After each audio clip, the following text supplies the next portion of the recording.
Today on Law Weekly, we discuss security arrangements for elections following the Electoral Commission's schedule for reruns to hold in 28 constituencies covering 12 states of the Federation in the year 2020 and other future elections. We bring you a report on the fallout of our elections. We have two lawyers, Ms. Ademola Soyile Balogun of Clearwater's Law Practice and Malechi Okafor of M&O Legal, as they debate the proposition by INEC as to newer ways of deploying security agencies to stop electoral violence. We also have highlights of the Attorney General and Commissioner for Justice, Lagos, on improving the justice system in the state. He speaks on traffic law offenders, land grabbers, and the first victims' right to law in Nigeria. Plus, our weekly recap of the top trending stories from the courtrooms. Hello and welcome to the program. I'm Millicent Walker. According to the Independent National Electoral Commission, INEC, we must never allow violence and thuggery define our elections. The Commission recently submitted proposals to the National Assembly on how the electoral legal framework can be amended to sanction violators and further empower the Commission. First is this report down memory lane as to some of the contending issues surrounding our elections.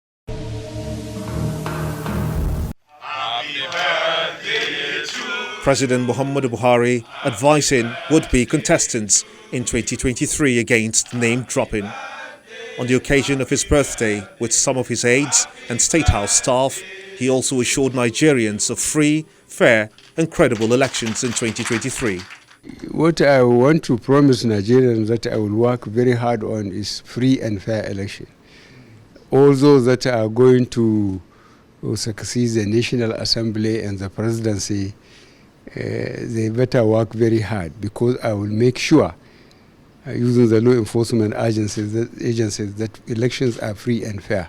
Meanwhile, these are scenes that have characterized our elections in recent times.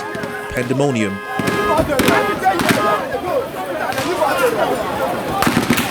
shattered ballot boxes. Some election observers believe the security agencies failed to safeguard the process. The federal government should set up inquiry into the circumstances that led to overrunning of 35,000 policemen by a motley crowd of political thugs. The Inspector General of Police be also investigated to ascertain whether truly 35,000 policemen were deployed to Kogi State, as the activities of thugs does not support the fact that they should have the number of policemen deported. Amendment as moved by the Speaker. Even some members of the National Assembly are concerned that in spite of the security deployment, the election was still fraught with violence. The House resolves to constitute a joint committee to investigate the pre- and post-election security breaches in Kogi and Bayelsa, including the alleged presence of fake police officers. This negative effect of electoral violence in the country will continue to reduce the citizens' confidence in the democratic process, as well as heighten the fears of possible democratic collapse.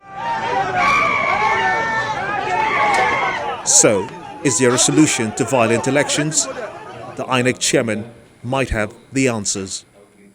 The deployment of security personnel in all future elections should be tied to specific locations and specific activities. All security personnel deployed to polling units and collection centers should be identified by name, as is the case with INEC officials. This will not only enhance transparency, but the Commission and security agencies will know who to contact in specific locations during elections when the need arises. Now, security agencies made their own assessments based on how they arrived at the numbers of personnel deployed, as well as other operational details in order to secure the process in those elections. But the question remains, how do we make our security deployments in relation to field experience on election day count? Well, two legal practitioners are at daggers drawn on the issue. The idea behind deploying security agents to polling centers or polling units is to give the average voter a sense of safety. Nobody wants to vote in an atmosphere of chaos or violence. And of course, like the Kogi example, the Kogi and Bayelsa example we talked about earlier, no voter would want a repeat of that, or rather a Yes, situation but even at that, they had over 35,000 police officers that were sent to Kogi and Bayelsa put together. Well, what still happened? Well, I do not think that the number is as important as effectiveness. So I think where INEC needs to do a lot more work now in collaborating with the security agencies, especially the heads of the security agencies, is ensuring that, look, it's not just about deploying security officials to these polling units, but understanding what their roles are, understanding how they will be held accountable should anything go wrong. Mr. Okafor, how different will this work? How is this supposed to? Let's first of all start by saying that you cannot give what you do not have. Nemo dat quod non habet. It's a known principle in law. You cannot expect a police force that is inept to help. I mean, in one state you deploy 35,000 police officers, and you can see the results that we had. And we are asking that they should send police officers. The name badge, their name and the number does not add any qualification to what they can do. And in truth, the question is, should he do it? Yes. Can he do it? Yes. Would it have the effect it's supposed to have? The answer is no, and I'll tell you why. Let's analyze it normally. Let's start from a case in point. We know what the problems that the Special Anti-Robbery Squad has caused recently. And then they say, okay, they must all move around with their numbers and their names. What do? They pull on a bulletproof vest and put it on top of it. That is what is going to happen. We still are not going to be able to identify anybody. We still are not going to be able to do this. So the problem is not whether they have their name or their number. The problem is the ineptitude of the force. INEC's responsibility is to ensure that there's security. INEC's responsibility is not to train the police force. Well, I think I'll come in there. You see, the issue of INEC training the police force does not. We know. You see, the issue does not come up. It's not. See, you're saying that yes, they should send policemen there. They have, since we started running elections and conducting elections in this country, we have constantly sent policemen. We have even sent soldiers too, and the result has still been the same. We have had flawed elections. We have had elections that are not working. We have had elections that have been plagiarized with ineptitude. So what are you telling me, that we should increase the number? Well, should we increase the number? Yeah, we could. Wow, we should increase the number. No, we could. You see, to what end? I rather look at the glass of water as half full rather than half empty.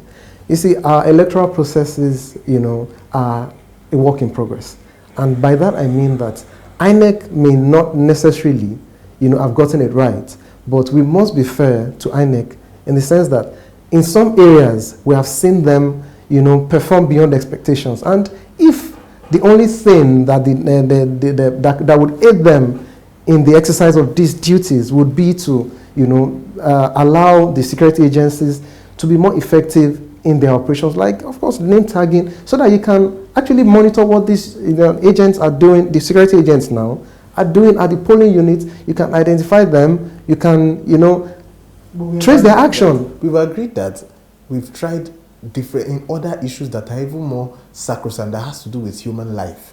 Okay. Where people are being shot by police officers. And you're telling me that we should identify them. My point is, these are police officers that have been known over time to constantly conceal their numbers and their names. But and you're telling me that, one second, you're telling me that if we increase the number of policemen, we would seize bulletproof vests from them, or we would seize vests that prevent them from hiding their names? I think in this case, maybe it would help INEC if you can identify that, Mr. Johnson Soho is in charge of this polling unit. Exactly. Meaning he would take responsibility and ensure that there's... This is my question. Exactly. This is my question to you, Millicent. Are you telling me that as it stands now, if the Nigerian police deploys soldiers to different people, there are rosters for deployment. So they know who is at the polling unit. If they wanted them to be accountable for what happens at the polling unit, it's easy to trace from the roster. Putting a name badge, putting a name tag on an officer does not mean that you know who is there. The fact that his name is not on his chest does not mean that they do not know who is there. They are well aware. In fact, it's even I don't even think there's any police officer that doesn't have his name on his badge, on his uniform. So what are we doing? Are we going to put it on their cap? Are we putting it on their back? Please, I need to know why we are trying to emphasize this point. All we are saying is the security personnel is inept. That's what we need to understand. We need to fix the ineptitude of the force. Ademola. I wouldn't be so quick to describe the police as inept because rightly or wrongly, we have seen a police force, or rather security agencies, come to more or less, well, I can understand where Mr. Okafor is coming from. That in some instances, you know, the security agencies have been... No, in some, let's agree that in some instances, security agencies have been, you know, they've been, you know, they've not performed poorly, you know, in such elections.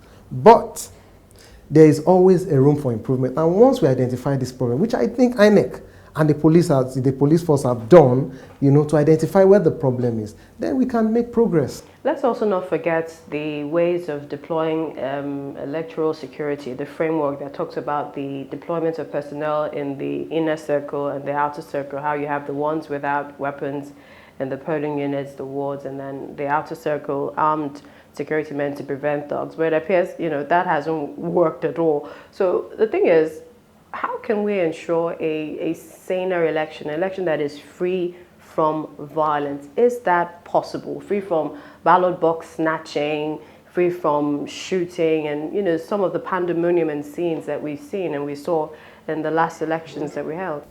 Well, truth is, Millicent, if what you're asking for seems beyond our grasp right now, and I'll explain why. As long as there are ballot boxes to be stolen, the continuous nature, the selfish nature of Nigerian politicians and Nigerian politics would constantly make people create means to try to snatch ballot boxes. So if you're asking how we can prevent it, what you're telling us is that we should transition immediately into electronic voting, which is not impossible. I mean, we have the Silicon Valley in Yaba. I'm going to say this, I'm not going to call the name of the institution, but there's an institution in Nigeria where the alumni voted, both those inclusive of those in diaspora and those scattered across the country, and they voted online to change the executive of the alumni using blockchain technology. And they did it. It worked. All they needed was the matriculation numbers and some other things. I mean, we've spent so much in NIN, National Identification Number.